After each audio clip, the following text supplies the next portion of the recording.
मित्रों, संपूर्ण रामायण कहानी में अब तक आप लोग रामजन्म से लेकर अशोक वाटिका में माता सीता के साथ वार्तालाप तक का वृतांत सुने। अब आगे का प्रसंग सुनिए। अगर कहानी अच्छी लगे तो अपने इस चैनल को सब्सक्राइब कर दीजिएगा। पहले के सभी प्रसंगों का लिंक डिस्क्रिप्शन में दिया गया है, आप लोग वहां से पहले के प्रसंग को सुन सकते हैं। आगे का प्रसंग ध्यानपूर्वक और अंत तक जरूर सुनिएगा। सीताजी से आज्ञा लेकर हनुमान जी अशोक वाटिका में फल खाने चल पड़े। खाने से पहले सोचे कि अब आ गए हैं तो कुछ अपना पराक्रम भी दिखाएं, अपना शक्ति प्रदर्शन करें और शत्रु के बल का भी पता लगाएं। आगे काम आएगा। वे अशोक वाटिका के पेड़ों पर टूट पड़े। उन्होंने फल खाए, वृक्ष तोड़े और चित्रघर तोड़-फोड़ डाले। पहरेदारों को उन्होंने मारकर भगा दिया। राक्षसियां और पहरेदार रावण के दरबार में पहुंचे। उन्होंने कहा, नाथ, रक्षा कीजिए। एक वानर पूरी अशोक वाटिका उजाड़ रहा है, फल खा रहा है, तोड़ भी रहा है और पेड़ों को भी उखाड़ कर फेंक रहा है। बहुत से रक्षक मारे गए हैं। अशोक वाटिका में शोक छा गया है। बस सीता का निवास बचा है। रावण क्रोध से तिलमिला उठा। बंदर को पकड़ने के लिए उसने सैनिकों का एक दल भेजा। राम, लक्ष्मण और सुग्रीव की जय बोलते हुए हनुमान ने सबको मार डाला। रावण को जब उसका पता लगा तब उसने अपने वीर पुत्र अक्षय कुमार को हनुमान को पकड़ने के लिए भेज। अक्षय कुमार महारथी था। दोनों वीर भिड़ गए। अंत में एक बड़ा सा वृक्ष उखाड़कर हनुमान ने राक्षस कुमार पर दे मारा। उसका रथ टूट गया और वह सारथी समेत मर गया। चित्रवध का समाचार पाकर रावण के क्रोध का ठिकाना न रहा। उसने अपने सबसे बड़े बेटे मेघनाथ को बुलाया। वह बहुत बड़ा वीर था। उसने इंद्र को भी पराजित किया था, इसलिए उसका एक नाम इंद्रजीत भी हो गया था। रावण ने मेघनाथ की प्रशंसा की और हनुमान पर विजय पाने के लिए परामर्श भी दिया। अपना बल वर्णन और रावण का अभिवादन करके मेघनाथ चल पड़ा। हनुमान ने देखा कि एक बड़ा प्रबल योद्धा आ रहा है। वे आकाश में उड़ गए और पैतरा बदल बदल कर मेघनाथ के बाणों से बचने लगे। इंद्रजीत के अनेक अमोघ बाण भी उन्होंने व्यर्थ कर दिए। हनुमान ने भी बड़े बड़े वृक्ष उखाड़कर मेघनाथ पर फेंके, पर उस धनुर्धर ने उन्हें बीच में ही काटकर गिरा दिए। हनुमान जी किसी तरह मेघनाथ के हाथ नहीं आ रहे थे। तब उसने ब्रह्मास्त्र चलाया। ब्रह्मास्त्र का मान रखने के लिए हनुमान ने उसे सहन किया और चोट खाकर वे गिर पड़े। मेघनाथ की आज्ञा से राक्षसों ने उन्हें बांध लिया। बांधते समय हनुमान ने अपना शरीर बहुत बढ़ा लिया। रस्सियों से खींचते हुए राक्षस उन्हें रावण की सभा में ले चले। रास्ते में वे उन्हें मुक्कों से ठोकते पीटते जाते थे। दरबार में पहुंचकर हनुमान ने देखा कि सोने के सिंहासन पर लंका का स्वामी रावण बैठा है। उसका तेज सूर्य के समान है। हनुमान को वह सब प्रकार से योग्य और शक्तिशाली दिखाई दे रहा था। रावण की आज्ञा से सेनापति प्रहस्त ने हनुमान से पूछा, तुम कौन हो? यहाँ क्यों आए हो? अशोक वाटिका को तुमने क्यों उजाड़ा और राक्षसों को मारने का दुस्साहस तुमने कैसे किया? रावण की ओर मुंह करके वे निडर होकर बोले, महाराज, मैं किष्किंधा के राजा सुग्रीव का सेवक हूँ और महात्मा राम का दूत हूँ। मेरा नाम हनुमान है। राम की भार्या सीता को आप हर लाए हैं। उन्हीं की खोज में मैं यहाँ आया हूँ। वंदिनी सीता से मैं मिल चुका हूँ। आपके दर्शन करना चाहता था, इसलिए मैंने अशोक वाटिका में उत्पात किया कि शायद इस तरह आपसे भेंट हो जाए। अपनी जान बचाने के लिए आपके योद्धाओं से मुझे लड़ना पड़ा। इसमें मेरा कोई अपराध नहीं। राजा सुग्रीव ने कहलाया है कि आप सीता को सम्मान सहित लौटा दें। महाधनुर्धर राम से आप किसी प्रकार युद्ध नहीं जीत सकते। खरदूषण का हाल आप जान ही चुके हैं। अकेले राम ने 2 घड़ी के भीतर ही उनका सर्वनाश कर दिया था। हनुमान की बातें सुनकर रावण के क्रोध का ठिकाना न रहा। उसने आज्ञा दी कि इस दुष्ट वानर का वध कर दिया जाए। तभी रावण के छोटे भाई विभीषण ने निवेदन किया, महाराज, राजनीति के अनुसार दूत का वध नहीं किया जाता। आप नीतिवान हैं। दूसरे, जब यहाँ से जाकर आपके बल और पराक्रम की बात करेगा तब बैरियों का उत्साह ठंडा पड़ जाएगा। रावण ने विभीषण की बात मान ली और आज्ञा दी कि वानर की पूंछ में तेल से सराबोर कपड़े लपेट दिए जाएं। फिर नगर में घुमाकर पूंछ में आग लगा दी जाए। जब पूंछ जल जाए तो इसे छोड़ दिया जाए। पूंछ रहित बंदर अपने स्वामी को ले आएगा तो उसे भी मैं देख लूंगा।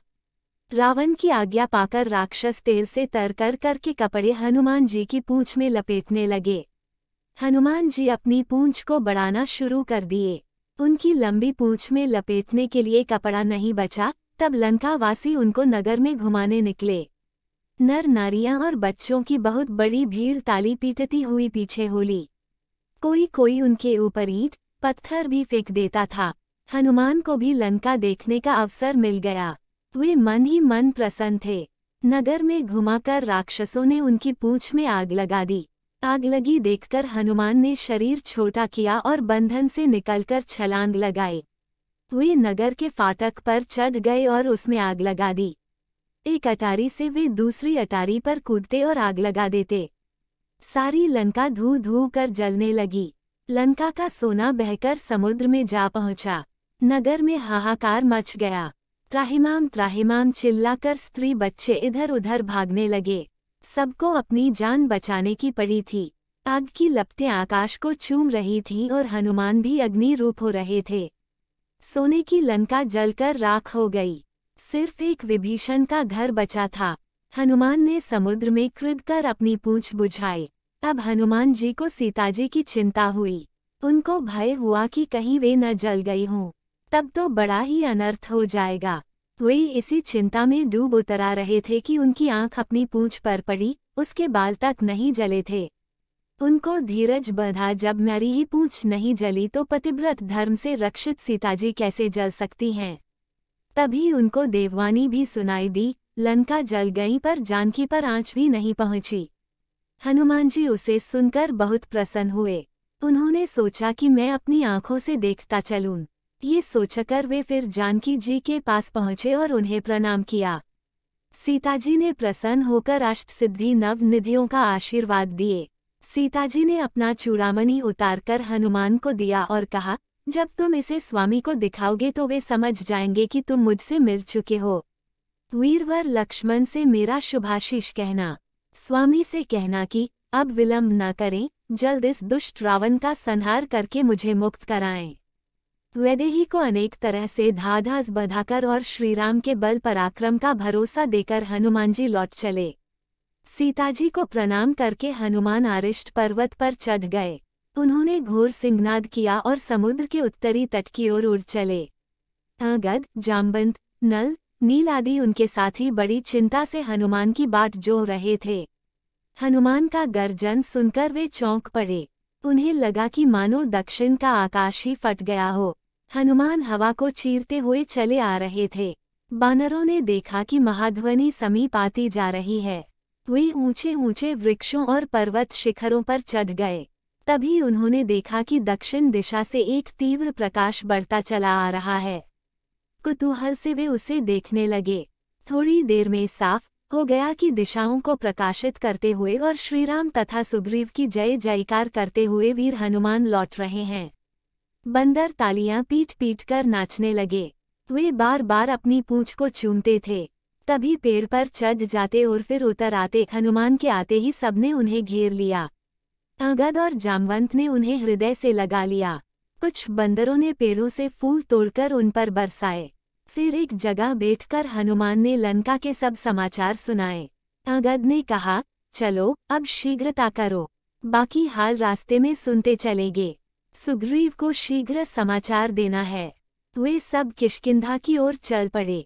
मार्ग में हनुमान ने बताया कि रावण ऐसा वैसा बली नहीं है। उसको पराजित करने के लिए बुद्धि और बल दोनों की आवश्यकता है। हम लोगों को प्राणों की बाजी लगानी होगी। चलते चलते वे लोग सुग्रीव के मधुवन नामक बाग में पहुंचे। सुग्रीव का मामा दधिमुख उसकी रखवाली करता था। ये बाग सुग्रीव को बहुत प्यारा था। साथियों को भूखा और थका देखकर अंगद ने आज्ञा दे दी कि भरपेट फल खाओ और मधु पियो। बंदरों ने ममाने फल खाए और भालुओं ने मधु पिया। रखवालों को उन्होंने मार पीट कर भगा दिया। दधिमुख रोता चिल्लाता सुग्रीव के पास पहुंचा।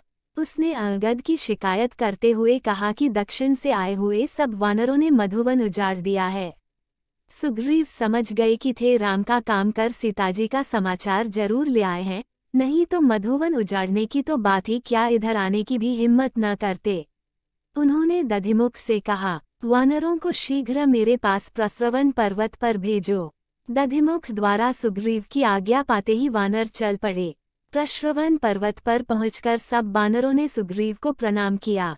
अंगद और जामवंत ने सीताजी के मिलने की सब कहानी सुग्रीव को सुनाई। सुग्रीव ने हनुमान को हृदय से लगा लिया। वानरों को साथ लेकर सुग्रीव राम के पास गए और कहा कि हनुमान ने हम सबकी लाज रख ली। राम ने खड़े होकर हनुमान को हृदय से लगाया और लंका के समाचार पूछे। हनुमान ने दुखी सीता जी के विपदा का सारा हाल कह सुनाया और सीता का संदेश भी कहा, यदि 1 महीने के भीतर आर्य यहाँ नहीं आ जाते तो दुष्ट रावण मुझे मार डालेगा। वीरबर लक्ष्मण को भी उन्होंने शुभाशीर्वाद भेजे हैं। सीताजी का दिया हुआ चूड़ामणि भी हनुमान जी ने राम को दिया। चूड़ामणि देखकर राम रो पड़े और सुग्रीव से बोले, ये चूड़ामणि जानकी को विवाह के अवसर पर अपने पिता से मिला था। वे इसे कभी अलग नहीं करती थीं। सीता के बारे में श्री राम तरह तरह के सवाल करने लगे। वह कैसी हैं? राक्षसियों में कैसे रहती हैं? उन्होंने तुम्हें कैसे पहचाना? उन्होंने क्या कहलाया है? हनुमान ने इन प्रश्नों का यथोचित उत्तर दिया और शोक छोड़कर युद्ध के लिए राम को उत्साहित किया। वे बोले, नाथ, अब शोक न करें। शोक से बल क्षीण होता है। युद्ध की तैयारी करें और सीता माता को विपत्ति से छुड़ाएं। श्री राम ने सुग्रीव से कहा, मित्र, अब देर न करना उचित नहीं है। अपनी सेना को रण यात्रा की आज्ञा दो। मित्रों, आगे के प्रसंग में युद्ध की तैयारी, समुद्र पर सेतु निर्माण एवं अंगद का रावण के दरबार में जाने की कहानी सुनाऊंगी। पुनः निवेदन है, आप लोग आशीर्वाद स्वरूप इस चैनल को सब्सक्राइब कर दीजिए। मिलती हूँ अगले कहानी में, तब तक के लिए शुभ विदा। जय श्री राम।